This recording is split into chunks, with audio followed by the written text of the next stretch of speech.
যারা form fill up করতে পারবেন না তাদের প্রত্যেকের বাড়িতে আমাদের পক্ষ থেকে লোকেরা যাবে। এবং আগামী বুধবার আমরা ইতিমধ্যে অন্নপূর্ণা যোজনা, যে অন্নপূর্ণা নাম নথিভুক্তকরণ শুরু করেছি, তার প্রথম পর্যায়ে আমরা 3000 টাকা করে টাকা ট্রান্সফার করব আগামী বুধবার দিন। আপনারা কেউ বিচলিত হবেন না। প্রত্যেকের বাড়িতে যারা ফর্ম ফিল আপ করতে পারবেন না তাদের প্রত্যেকের বাড়িতে আমাদের পক্ষ থেকে লোকেরা যাবে। আমাদের লোকেরা গিয়ে আপনাদের ফর্ম ফিল আপ করে আনবে। এতটুকু বিচলিত হবেন না, বিভ্রান্ত হবেন না, গুজবে কান দেবেন না। কারণ আমরা চাই প্রকৃত প্রাপকদের হাতে এই অর্থ পৌঁছাক। আমরা চাই না কোনো অভারতীয়র অ্যাকাউন্টে এই টাকা যাক।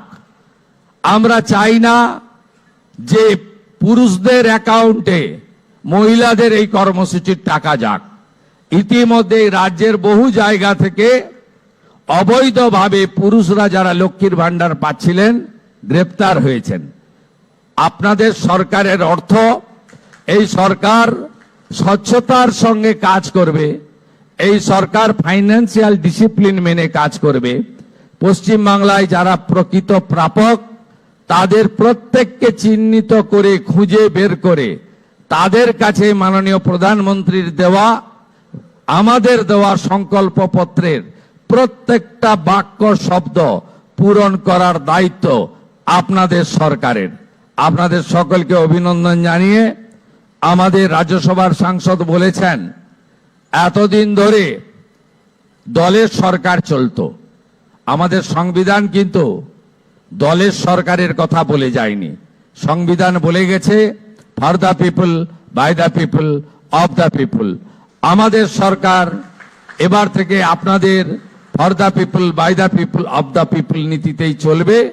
আর মুখ্যমন্ত্রীকে বল বন্ধ হয়ে যাচ্ছে, আমরা নাম্বার দিয়ে দেব, সেখানে আপনার সরকারকে বলো বা আপনার সরকার আপনার পাশে, এই নামেই আপনারা ফোন করে আপনাদের যা প্রয়োজন, যা অভিযোগ জানাবেন, আমরা আপনাদের সঙ্গে কাজ করব।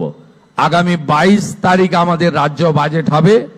এই বাজেটে পশ্চিমবঙ্গের মানুষের যে প্রত্যাশা আছে আমাদেরকে কেন্দ্র করে, সেই প্রত্যাশাও আমরা পূরণ করার চেষ্টা করব। সবাই ভালো থাকুন। ভারত মাতাকে প্রণাম জানিয়ে ঋষি বঙ্কিমচন্দ্রের বন্দে মাতরম মন্ত্রের মধ্য দিয়ে আমার বক্তব্য শেষ করলাম। নমস্কার। আরো ভালো ভালো খবর দেখতে সাবস্ক্রাইব করুন বাংলা হান্টের ইউটিউব চ্যানেল। ধন্যবাদ। বাংলা হান্টের আরো খবর দেখতে নজর রাখুন। বাংলা খবর মানেই বাংলা হান্ট।